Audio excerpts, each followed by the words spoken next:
एक बार भगवान गौतम बुद्ध का एक शिष्य रास्ते पर पड़े एक भिखारी को हिला रहा था। वह भिखारी बेहोश था।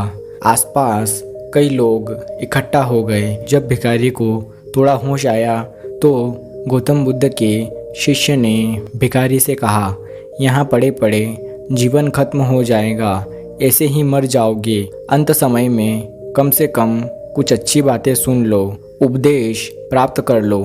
चलो मेरे साथ, मैं तुम्हें भगवान बुद्ध के पास ले चलता हूँ। जब तुम भगवान गौतम बुद्ध को सुनोगे तो तुम्हारा दर्द दूर हो जाएगा। वह भिखारी इतना लाचार था कि वह करवट भी नहीं ले पा रहा था। वह शिष्य उसे उठा भी नहीं पा रहा था। शिष्य बोला, तुम यहीं ठहरो, मैं भगवान गौतम बुद्ध के पास जाता हूँ और उन्हें सूचना देता हूँ, वे कुछ न कुछ जरूर करेंगे। शिष्य गौतम बुद्ध के पास पहुँचा और गौतम बुद्ध को उस भिखारी की स्थिति बताई और गौतम बुद्ध को कहा, मैंने ये प्रयास किया कि मैं उसे आपके पास ले आऊं। अंत समय में वह भी आपके उपदेश सुन ले, लेकिन वह लाचार हैं, यहाँ नहीं आ सकता। आप ही बताइए अब क्या किया जाए। गौतम बुद्ध ने कहा, करना क्या है, चलो हम वहीं उसके पास चलते हैं। बुद्ध वहाँ गए।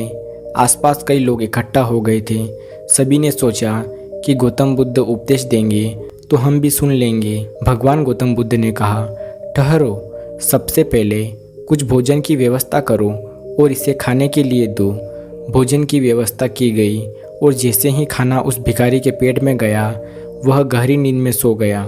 सभी ने कहा कि ये तो सो गया। गौतम बुद्ध ने कहा, हमारा काम हो गया, चलो अब हम यहाँ से चलते हैं। गौतम बुद्ध के शिष्य ने और आसपास खड़े लोगों ने गौतम बुद्ध से कहा, कैसा मूर्ख है ये, खाना खाकर सो गया। आप यहाँ थे और इसने उपदेश भी नहीं लिया।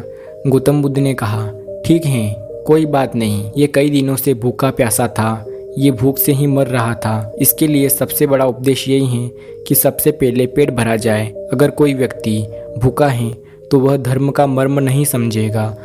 तुम लोग यही भूल कर रहे हो। सबसे पहले व्यक्ति की जो आवश्यकता है उन्हें पूरा करना चाहिए, उसके बाद ज्ञान की बातें करनी चाहिए। दोस्तों, इस कहानी से हमें यह शिक्षा मिलती है कि हम धर्म के नाम पर कितने ही कर्म करें, लेकिन सबसे पहले ये देखें कि हमारे आसपास कोई भूखा न रहे। किसी का पेट भरने के बाद ही हम उसका हृदय भर सकते हैं। यह कहानी आपको कैसी लगी कमेंट करके बताएं और ऐसी ही अन्य कहानियों के लिए हमारे चैनल को सब्सक्राइब करें।